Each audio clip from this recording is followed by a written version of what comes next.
আসসালামু আলাইকুম ভিউয়ার্স, সকলে কেমন আছেন? আশা করছি সকলে খুব ভালো আছেন। তো আমরা যখন কোনো অ্যাপ ইনস্টল করতে যাই তাতে একটা প্রবলেম দেখা যায় যে অনেক ফোনে অ্যান্ড্রয়েড ফোনে ফোন মেমোরিটা কম বা ফোন স্টোরেজটা অনেক কম থাকে, সীমিত থাকে। সেক্ষেত্রে আমরা কোনো অ্যাপ ইনস্টল করতে গেলে ইনস্টল হয় না বা ফোন মেমোরিটা ফুল দেখায়।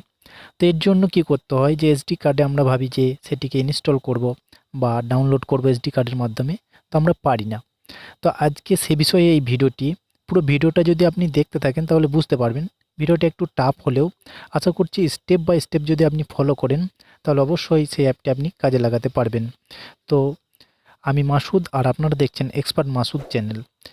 ভিডিওটি ভালো লাগলে অবশ্যই একটা লাইক করবেন এবং পরবর্তীকালে কেমন ধরনের আপনি ভিডিও চান সে বিষয়ে কমেন্ট করে জানাবেন। আর চ্যানেলে যদি নতুন হয়ে থাকেন চ্যানেলটি অবশ্যই সাবস্ক্রাইব করে রাখবেন। তাতে কি হবে, পরবর্তীকালে যে সমস্ত ভিডিওগুলি আমি আপলোড দেব তার নোটিফিকেশন আপনি সবার আগে পেয়ে যাবেন। তো চলুন কথা না বাড়িয়ে ভিডিওটি শুরু করা যাক।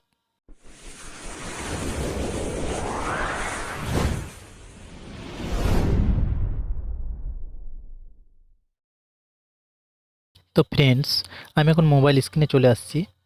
তো প্রথমে কি করবেন, প্লে স্টোরটা ওপেন করবেন। ওপেন করার পরে সার্চ বারে গিয়ে টাইপ করবেন গিয়ে ব্যাকআপ অ্যান্ড রিস্টোর। তো অনেকে ভাববেন ব্যাকআপ করার জন্য, কিন্তু না, এই অ্যাপটির কাজই হচ্ছে আপনার এসডি কার্ডে যে কোনো অ্যাপকে ইনস্টল করার জন্য। তো এটা আপনি এখান থেকে ইনস্টল করে নেবেন। ইনস্টল করতে একটু সময় না লাগবে, তো একটু ধৈর্য ধরবেন এখানে। তো এরপর আপনি ওপেনে ক্লিক করবেন। ওপেনে ক্লিক করার পরে পারমিশন চাবে, তো আপনি অ্যালাউ করে দেবেন পরপর যতবার পারমিশন চাবে।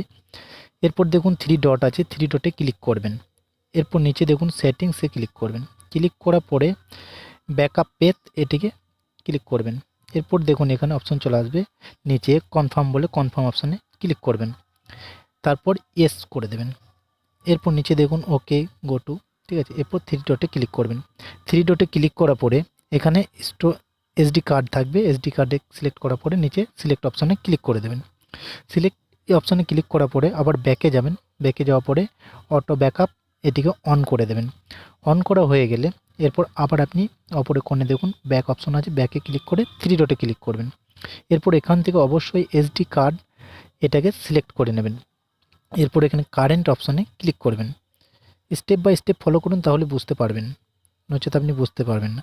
এই ছিল এই অ্যাপটির সেটিং। এরপর আপনাদেরকে আবার একটা অ্যাপ ইনস্টল করে দেখিয়ে দিচ্ছি প্লে স্টোর থেকে, যে সত্যিকার এটা এসডি কার্ডে অ্যাপটি ইনস্টল হচ্ছে কি না সেটা দেখানোর জন্য। তো আমি লক অ্যাপ বলে একটা সার্চ করে নিলাম। তো এখানে যে কোনো একটা অ্যাপকে আমি নিয়ে নেব।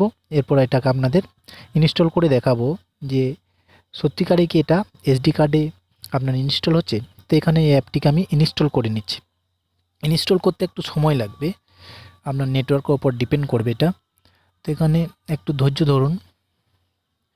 তো এখানে দেখুন অ্যাপটা আমার ইনস্টল হয়ে গেল অলরেডি। এরপর কি করব, এখান থেকে ওপেন করব না, আমি ডাইরেক্টলি এসডি কার্ডে গিয়েছি কিনা সেটা দেখিয়ে দিচ্ছি ফাইল ম্যানেজারটা খুলে। এরপর অল ফাইলে আমি ক্লিক করছি।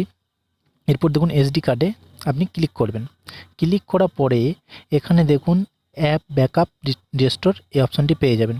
এখান থেকে এরপর আপনি এখানে অ্যাপটিকে আপনাকে খুঁজে নিতে হবে। তো দেখুন আমি যে অ্যাপলক যে অ্যাপটি ইনস্টল করলাম সেটি এখানে আছে কি না।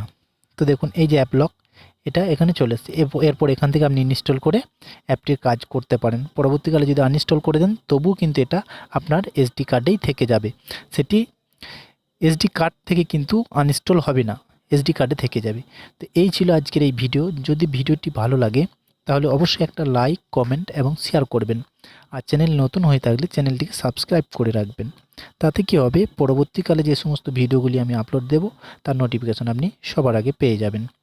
আরেকটা কথা আমি সবসময় বলে থাকি, যদি আপনার চিন্তার পরিবর্তন হয় তাহলে আপনার জীবনও পরিবর্তন হবে। সকলে সুস্থ থাকুন, ভালো থাকুন এবং অপরকেও ভালো রাখুন আর অসহায়কে সাহায্য করুন। Thank you so much.